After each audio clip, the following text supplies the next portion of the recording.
Hi, YouTube. Not that it really matters. Not that it really matters. I've been saying it doesn't really matter. Post, don't post. Rip your hair out. Oh, I'm pissed off. The world is falling apart. Yeah, it is falling apart. But not that it matters. We have we have the bludgeoning of the usual suspects that create the mantras for our eyeballs and our ears to be attached to their mantras. Terrorism. I guess YouTube, I'm saying the word terrorism. Is that going to affect this? Is it going to affect this video? Terrorism? Bush, I think, said it like 102 times in a speech. He used the word terrorism in a speech in the UN. Anyway, I feel it's my obligation as a thoughtful person to comment on this medium. Even though I really am convinced now it makes no difference under my dreaded red. So you have your the mantras, the predictable mantras that come out of the circles, the terrorist mantras. And here we're now, my thoughts as an individual, I try to distinguish and separate what's of value and what is not of value. And the real threat that we're under, I've been saying this for over 6 years since Fukushima blew up. And there are many people that have their sense of reality and their worldview. The two are actually quite different. Reality and worldviews are not usually in harmony. This is quite a problem because you can say one thing and do another. This is part of the dichotomy that we face in our day-to-day lives. It's like we do things, we think in one way, but we actually do another. So a worldview isn't necessarily going to affect the way we act in the real world.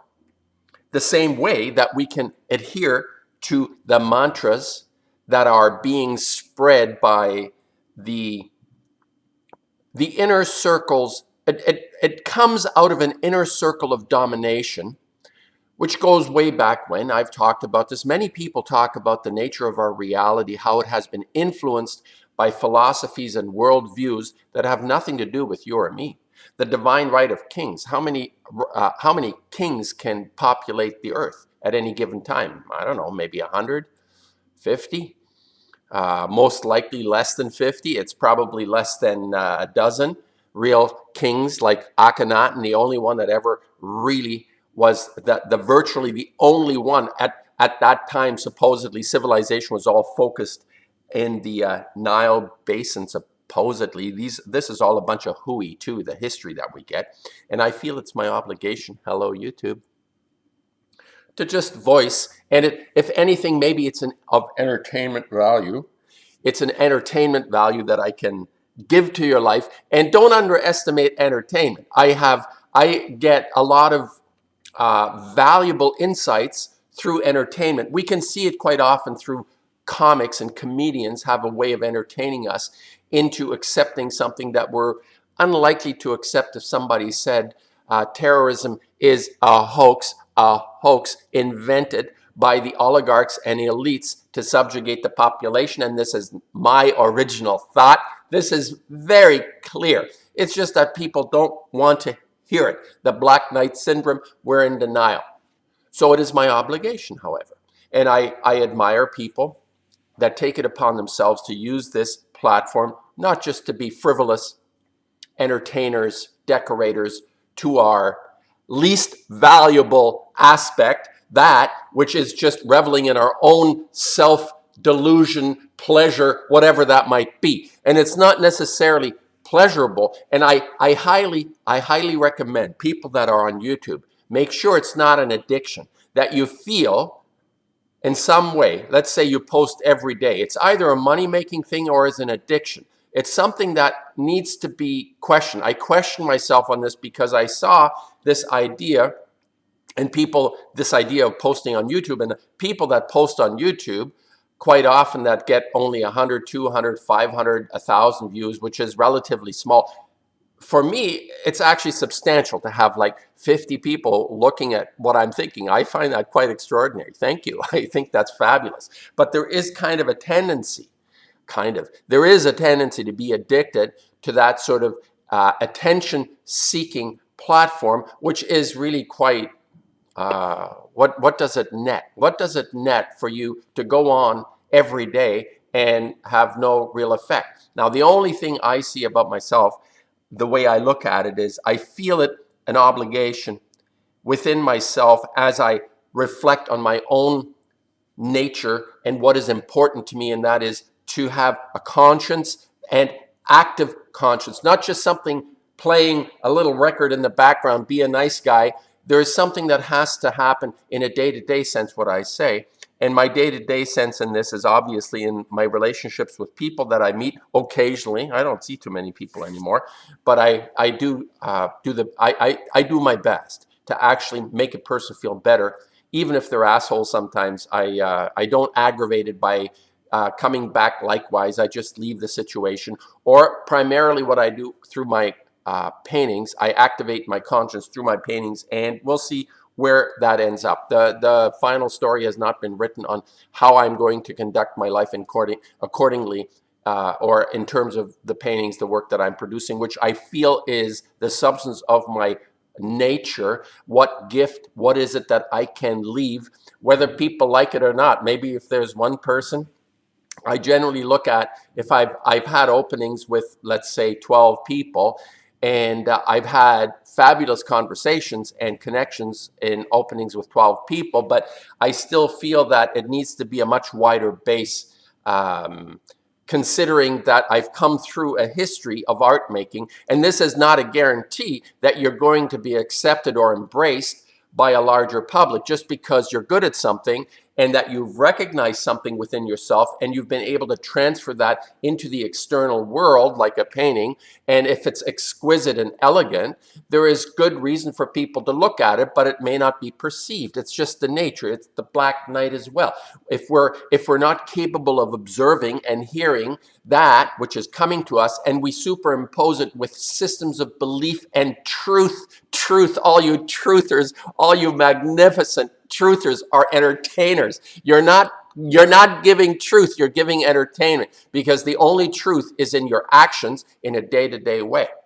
So to bludgeon the usual suspects on your YouTube is actually quite entertaining. I find it very entertaining. There are a few channels that I can actually appreciate for the work that they're doing in terms of exposing and bludgeoning, but they're also quite active personally in the real world. So I need to see that in order for me to have a connection and understanding of the value.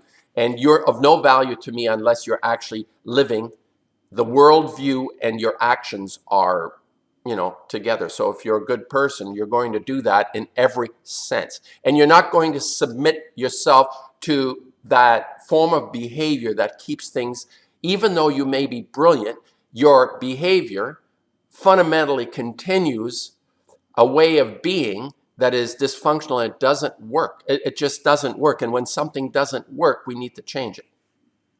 So I just feel it my obligation.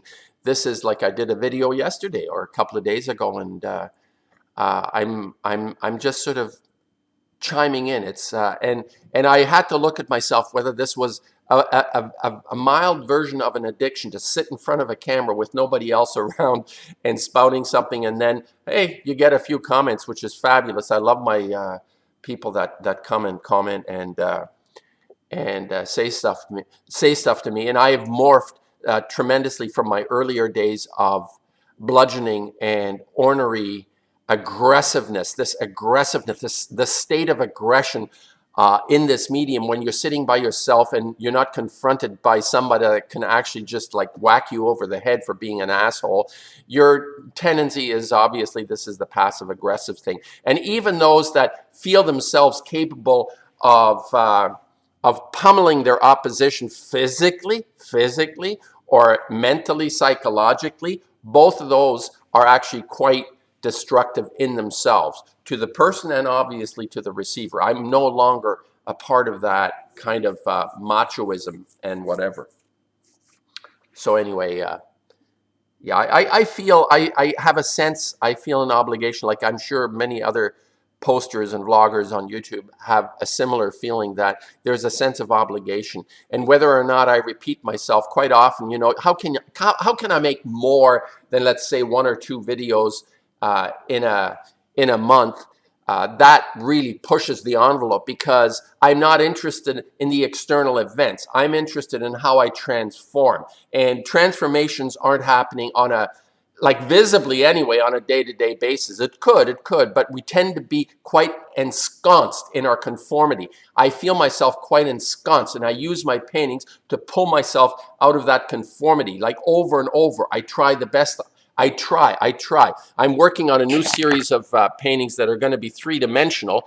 I'm going to apply, there you see on the floor, I'm going to sculpt my paintings to some extent. And it's not a new idea. This part is not a new idea. I have worked on my own process in terms of my breakthrough, as I say, and I do believe there is a level of originality that is quite unique and elegant within some of my work. And I'm going to try and continue to transpose that into another version and see how I come out of it, which is, like I say, the 3-dimensional paintings have been made, but I don't think the way I'm approaching this is exactly the same. So just, I guess, just an update on the lighter side, and just want to reiterate, to bludgeon the usual suspects, which need to be bludgeoned, but it's not going to make any change. We need to have a personal transformation.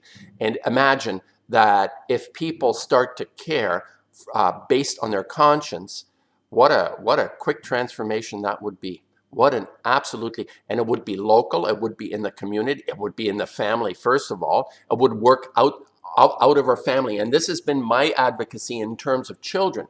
The idea, and Kevin Annett, who I have been very supportive of psychologically, emotionally, spiritually, a person, and people like Kevin Annett. I say Kevin Annett again, because the YouTube guys keep track of words. Kevin Annett, Kevin Annett. So you can come in with your thumbs down, puny thumbs down campaign again, because I think that's where it's rooted. The Kevin Annett campaign against me. And I haven't met Kevin Annett, but I like what he says about the vulnerable and children being left unprotected. Now, I see this more in terms of a personal thing, in terms of each family abdicating a fundamental responsibility. And I've mentioned the fact that how can parents allow a system, a corrupt, dysfunctional system, a medical system that is proven to be totally ineffective on when it matters, like cancer. They use chemotherapy and have statistics that only less than 3% survive their treatment. There is something terribly wrong with that. And if you submit yourself to a system that functions, that is dysfunctional, it may say something, but it doesn't actually, is not capable of doing what it says, and you allow your children to have 50 or 60 plus immunizations by the time they're 14, that is a problem. Parents, this is a problem. And this needs to be reversed, because the children remember the mistreatment that they get with these horrible needles going in and all this poison going in, and somewhere psychologically, I think we're so connected. The spirit between people is so connected that all life understands when it's under threat, and we are under threat collectively. And because children carry on the future, this is where the dysfunction goes on and repeats itself over and over and over, which is why I have such high regard for the advocates on behalf of the vulnerable, and specifically children. And I suppose I could find a lot of other people in the system that are superb, probably even much better than Kevin Annett. But Kevin Annett is Canadian, and he's defending the native population. And a lot of natives that I blocked came up abusively, hurling abuse at me and ridicule and mirroring my channel just to discourage me with their stupid campaign. This is fundamental to me, this understanding that we need to protect children and the vulnerable. People, don't you realize this isn't just an idiosyncrasy on my part or some kind of addiction to YouTube? This is a fundamental part in my nature that I've understood. We cannot allow certain behaviors to continue. And many people understand this. dysfunctional behaviors lead to more dysfunctional behaviors, and to leave our children vulnerable to a system that is fundamentally dysfunctional. We all know it is. The corruption that comes up all the time. These are facts that are being regurgitated ad infinitum on YouTube by these great truth entertainers. This is something is out there, but does it matter to anyone? No, because we still behave in a personal way exactly what is happening out there in the bigger picture. We're no different. We're no different from the perpetrators in the big picture than we are, as long as we go along to get along and treat our children like chattel. That we subject them. We have an obligation to protect them until they are old enough to do it themselves, and to subject them to a system. And the kids know this. The children know this. They know this. They know this, and they will resent you for it if you let them do it. If you let the system at your children, the people that grow up, that from children to grow up, will resent you, guaranteed. And I went through my own resentment towards my parents, and I resolved it, because there is.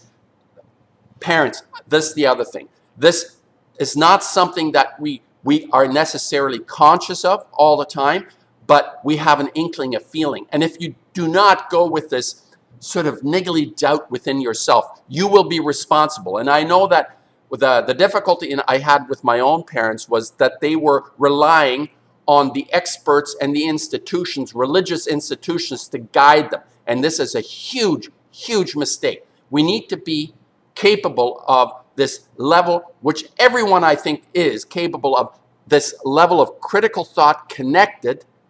Now, this is important. Connected to a part within us that is reflecting our conscience. It can't just be a critical thought. It has to be connected. I feel it's my obligation, like many other YouTubers, to say this, and I guarantee there's going to be a huge thumbs down thing again, because I said Kevin Annett.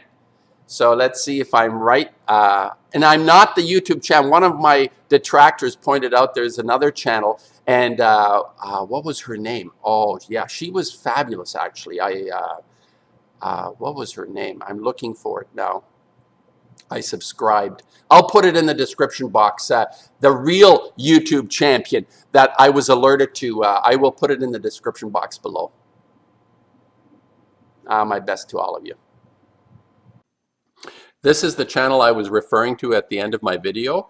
Her channel name is Deborah Mahmoudi. She's, from what I can tell, a person of conscience, just talking from her heart. She's a little bit caught in a dogma of a way of thinking that is tied to religious philosophies. But that isn't necessarily bad always, as long as people can maintain the conscience part of things and not just be trapped in the rules and regulations or the truth, as she says in the law. But I highly respect this person. Look at this. 37 views, 8 thumbs up, 70 thumbs down. Hey, that's fabulous. There's something going on here. Your computers at YouTube are dysfunctional, or you're allowing something to happen that is complete. It's an attack campaign. Like I said on my own, I thought I was the YouTube champion of thumbs down, but she surpasses me in spades. She's magnificent. And we need to pay attention to people like this, because she's obviously doing something right. So I am not the YouTube champion of thumbs down. This person, 100%. She has Deborah Mahmoudi. Subscribe to her. Listen to what she might have to say. You may not like her delivery and the way she goes on, but she's a threat. And the attack dogs that have come on their pathetic campaign against me have really done her. And let's see what's another one of her. Let's look at this one here. And Truth and Law. Truth and Law, Part 2, 16 views. 48 thumbs down. So people, yeah, check out this YouTuber, subscribe, and listen. Whether or not she makes sense on all levels, she obviously has hit a nerve. I love it.